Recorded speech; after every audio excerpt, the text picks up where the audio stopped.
Guys, welcome to my YouTube channel history through ages. पिछली class में हम लोगों ने अलाउद्दीन खिलजी के बारे में पढ़ लिया था। आज हम लोग अलाउद्दीन खिलजी के एडमिनिस्ट्रेटिव रिफॉर्म्स के बारे में पढ़ेंगे कि अलाउद्दीन खिलजी राजा रहते हुए कौन कौन से चेंजेस उन्होंने किए थे। एडमिनिस्ट्रेटिव रिफॉर्म्स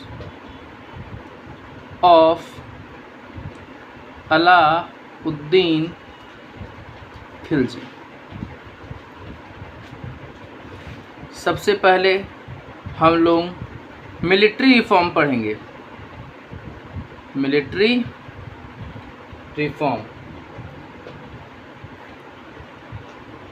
रिफॉर्म में हम जानेंगे कि अलाउद्दीन खिलजी पहले ऐसे सुल्तान थे जिन्होंने लार्ज स्टैंडिंग आर्मी रखी थी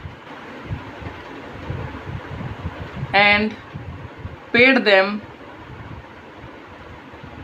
इन कैश। उनको कैश में पैसा देते थे। लार्ज स्टैंडिंग आर्मी थी, मतलब बहुत लंबी सेना रखी थी और उनको पैसा कैश में दिया करते थे। इंट्रोड्यूस्ड चेहरा एंड दाग system.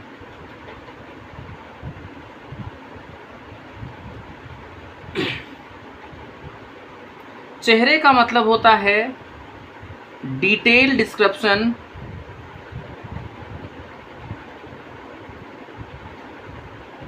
Of each soldiers.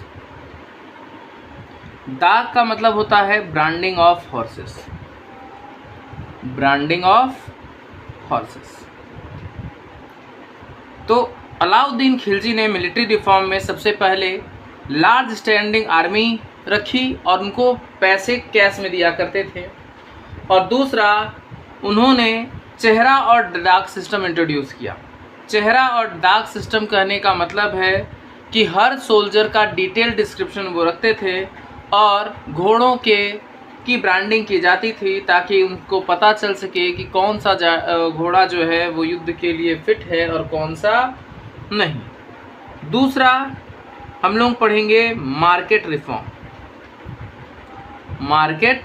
Reform of Alauddin Khilji.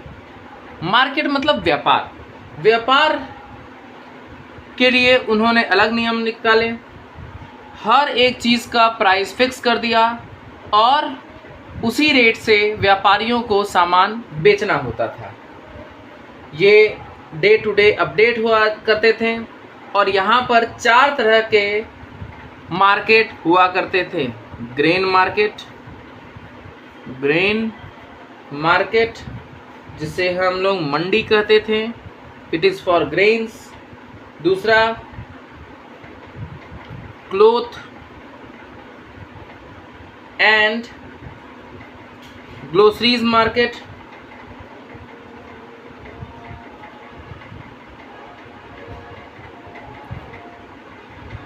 इसे हम लोग सराय अदल कहते थे। तीसरा, market for slaves, horses and cattle. तीसरा था स्लेव, गुलामों के खरीद फरोख्त के लिए मार्केट, घोड़ों के खरीद फरोख्त के लिए मार्केट और गाय भैंस बकरों के खरीद के लिए मार्केट। एंड चौथा था market for miscellaneous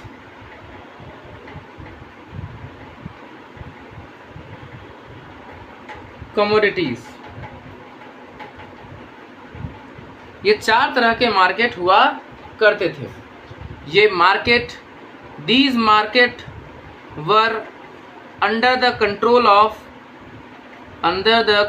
of superintendent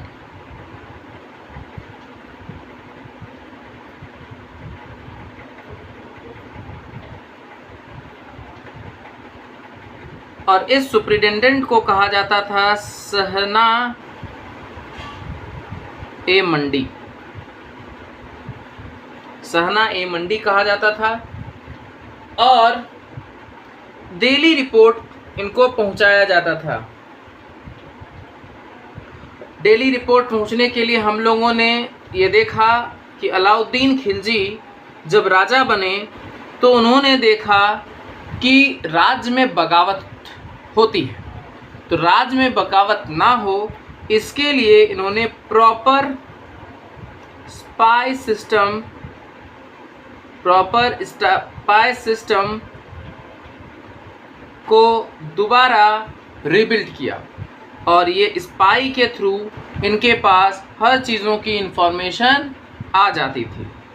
चौथा, बगावत का कारण अलाउद्दीन खिलजी को लगा कि जो मिनिस्टर्स हैं उनके पास अत्यधिक पैसा है, वेल्थ है, इसके कारण से भी बगावत होती है। तो उन्होंने मिनिस्टर्स के पैसे को सीज करने का आदेश दे दिया। पांचवा, लैंड रेवेन्यू एडमिनिस्ट्रेशन।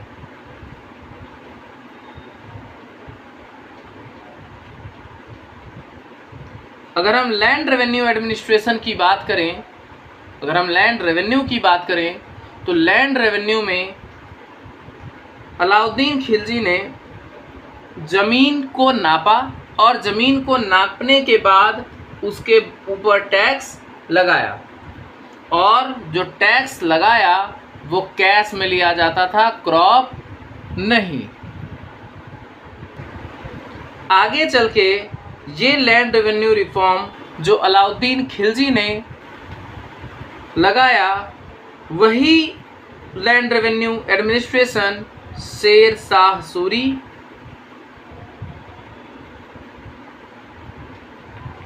और अकबर इन्होंने भी इम्प्लीमेंट किया। तो यहाँ पर administrative reform of Alauddin Khilji ख़त्म हो जाता है और फिर हम लोग पढ़ते हैं तुगलक डायनेस्टी। तुगलक डायनेस्टी का कार्यकाल 1320 से लेके 1414 एडी तक था। 1320 एडी से 1414 एडी तक।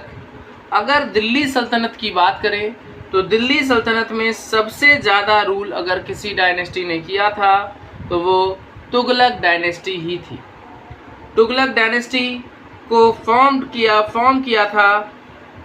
Formed by Ghiyasuddin Tughlaq.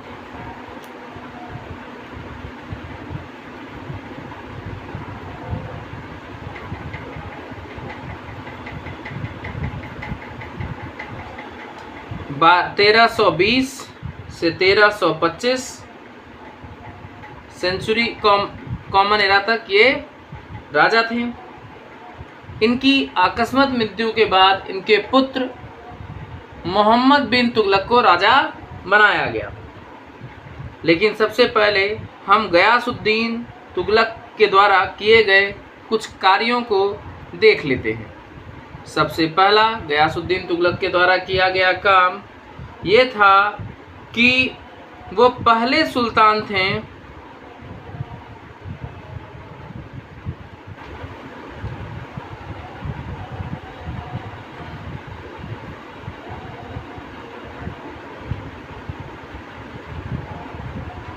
जिन्होंने इरिगेशन पर ध्यान दिया। ये पहले सुल्तान थे जिन्होंने इरिगेशन पे वर्क किया। इन्होंने एक शहर बसाया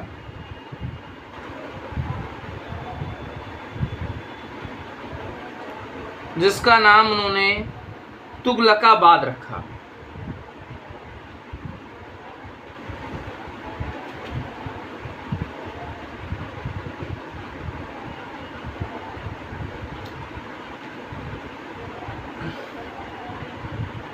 इनकी मृत्यु अचानक से हुई।